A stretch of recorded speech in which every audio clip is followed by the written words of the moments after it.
Bonjour à tous, l'indice CAC 40 termine la séance sur une note positive.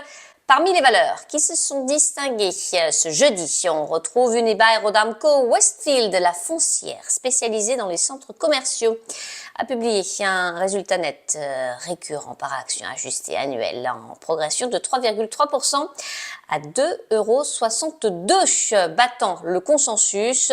Le groupe prévoit pour 2024 un bénéfice net récurrent ajusté par action compris entre 9,65 € et 9,08 €, notamment grâce à l'augmentation de la fréquentation pendant les Jeux Olympiques.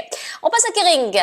Le groupe de luxe était de son côté bien orienté après avoir publié pour le quatrième trimestre des ventes en repli de 4% à 4,97 milliards d'euros, ressortant conforme aux attentes. Le groupe a souligné une amélioration des performances aux États-Unis et en Europe.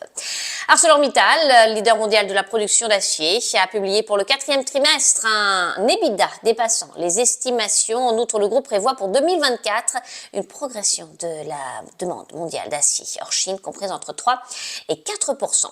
Le reste de l'actualité avec Vinci, un acteur mondial des métiers des concessions, a enregistré pour 2023 un résultat opérationnel courant en hausse de 26% à 8,1 milliards d'euros. Le groupe prévoit pour 2024 une progression de son chiffre d'affaires moins importante qu'en 2023. Ipsen, le laboratoire pharmaceutique, était mal orienté après avoir tablé pour 2024 sur une baisse de sa marge opérationnelle de l'activité impactée par des dépenses supplémentaires de recherche et développement.